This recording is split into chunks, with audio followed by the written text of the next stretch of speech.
आणि ही एक yellow light दिसते, ही आम्ही गाडी घेतल्यापासून येते. आपण ज्या व्यक्तीस कॉल करीत आहात तो व्यक्ती उत्तर देत नाही. कृपया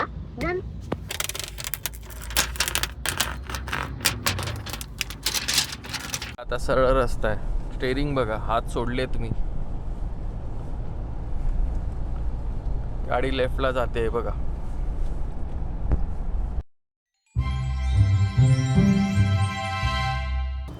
hello friends, welcome back to the channel. मी तुषार पिळणकर तुमच्या सगळ्यांचं स्वागत करतो माझ्या या नवीन व्हिडिओमध्ये. तर हा व्हिडिओ होतो आहे, आपण आलो आहे आपल्या बोलेरोचं सर्व्हिसिंग करायला.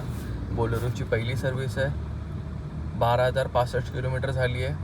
आणि ही एक येलो लाईट दिसते, ही आम्ही गाडी घेतल्यापासून येते. तर तेच काहीशे छोटे मोठी कामं आहेत. आणि 1000 किलोमीटरला पहिली सर्व्हिस असते, तर ती पहिली सर्व्हिस आपल्याला करायची, त्यासाठी आपण आलो आहे. तर बघूया कसा आहे पहिला आपला एक्सपिरियन्स बोलेरो निओचा फर्स्ट सर्व्हिसचा. तर बघू शकता इथे भली मोठी रांग लागली आहे. जवळजवळ ह्या लेनमध्ये अजून 5-6 गाड्या आहेत माझ्या गाडीच्या पुढे. त्याच्यानंतर गेटमध्ये एंट्री होणार, मग त्याच्या पुढे अजून लाईन आहे.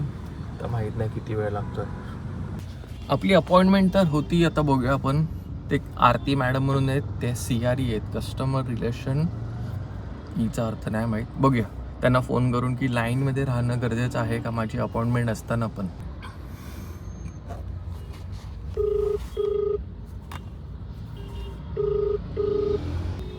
आपण ज्या व्यक्तीस कॉल करीत आहात तो व्यक्ती उत्तर देत नाही. कृपया मॅडम तर आता फोन उचलत नाही आहेत. बघूया आता त्यांचा फोन येतोय का समोरून, नाहीतर किती वेळ लागतो लाईनमध्ये. आता ऑलरेडी मी 5 मिनटं झाली लाईनमध्ये उभा आहे आणि घड्याळात वाजले आहेत 11:43. जशी लाईन पुढे सरकेल मी तुम्हाला अपडेट करतो. मी हे स्क्रीन गार्ड मागवलेलं ऑनलाईन या स्क्रीनसाठी आपल्या. तर बघूया हे लावून. हे ऑनलाईन मला 500 का 600 रुपीजचं मिळालं आहे. कारण ही जी स्क्रीन आहे ही नवीन आहे. कारण मी ऑनलाईन ॲमेझॉनवर सर्च केलं तर तिकडे कुठेच मिळत नव्हतं. एका वेबसाईटवर मिळालं वेगळ्या, जे फक्त कार ॲक्सेसरीज सेल करतात. त्यामुळे मला असं वाटतं की मला थोडं महाग मिळालं आहे. हे बघा यामध्ये काय काय मिळतं आहे.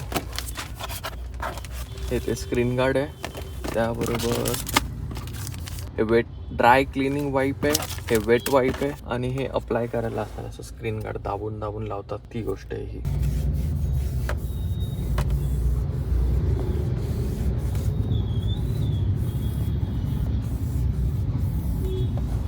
फोन किया था, बोला लाइन में खड़ा रहना पड़ता. मैं एक बार पूछती हूँ अंदर जाके कि अगर वो ड्राइवर कोई आपकी गाड़ी अंदर लेके आ जाएगा तो मैं एक बार जाके पूछती हूँ उसे.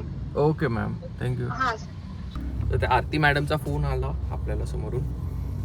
कधी ते बिझी असणार मी फोन केला तेव्हा. तर लाईनमध्ये उभं राहायलाच पाहिजे, कारण या सगळ्या गाड्या अपॉइंटमेंटच्याच आहेत. असं नाही आहे की कोण डायरेक्ट आलं आहे वॉक इन. तर बघूया ती अरेंज करते. जर ड्रायव्हर असेल तर ती ड्रायव्हरला पाठवेल, मग ड्रायव्हर येईल इथे बसेल गाडी घेऊन जायला. आता आपण आतमध्ये जाऊन बसूया, बघूया काय होतं.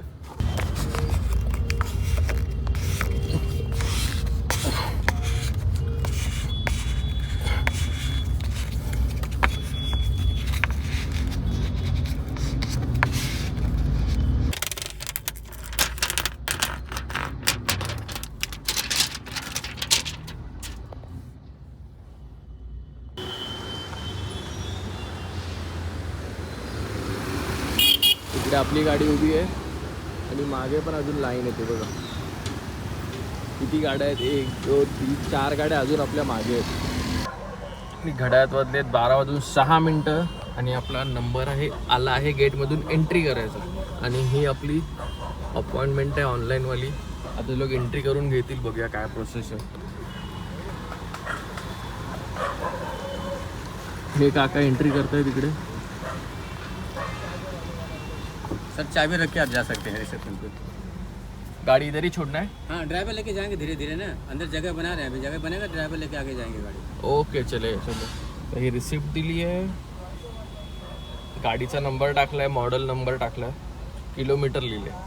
तर त्यात गाडी ते सोडा, ड्रायव्हर घेऊन जाईल. तर बघा किती गाड्या आहेत तिथे लागलेल्या. आणि मुंबईमधलं हे सगळ्यात मोठी जागा आहे महिंद्राच्या कुठल्या डीलरकडे असेल तर सगळ्यात मोठी जागा हीच आहे. तरी ह्यांच्याकडे एवढी लाईन आहे, म्हणजे जे छोटे छोटे आहे त्यांची तर कायच हालत होत असेल. हा आहे आपला सर्व्हिस ॲडवायझर तो आता आपल्याला सर्व्हिसबद्दल सगळं सांगेल, फर्स्ट सर्व्हिसमध्ये काय काय होतं ते. आणि आता सगळ्या प्रोसिजर झाल्या आहेत, जे जे काय काम होतं ते पण सगळं दाखवून झालं. आता निघायचं इथून. गाडी ते लोक ड्रॉप करतील, ते लोक ड्रायव्हर अरेंज करत आहेत, कारण गाडीला थोडा वेळ जाणार आहे, 4-5 वाजतील. आणि आता 12:30-1 झालं आहे. तर मी तर निघतो आहे, जाऊया आपल्या कामाला. गाडी येऊन जाईल, नंतर तुम्हाला दाखवतो गाडीचं काय काय काम केलं, बिल पण दाखवतो किती झालं आहे. मला तर वाटत नाही का बिल होणार आहे, 0 तसे. बघूया. चला गाडी राहू देत, गाडीला बोलूया बाय.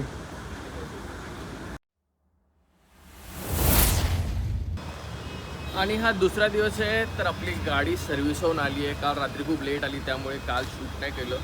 तर तुम्ही बघितलं की मी दुपारी गाडी ठेवून आलेलो. तर गाडी आपली सर्व्हिस होऊन आली आहे व्यवस्थित. जास्त काय नव्हतं मेजर, फक्त चेकअप होतं जनरल, इंजिन ऑइल, आणि ते लोक लॅपटॉप लावून चेक केलं असणार गाडी. आणि जे काही गोष्टी होत्या त्या केलेल्या आहेत, ज्या मी त्यांना कंप्लेंट सांगितलेल्या 2. बघूया आता, ते सांगतो तुम्हाला. तर मी बोलत होतो, इथे एक ऑरेंज कलरची लाईट येत होती, वॉर्निंग येत होती. तर ती लाईट होती TPMSची, म्हणजे टायर प्रेशर मॉनिटरिंग सिस्टमची लाईट येत होती.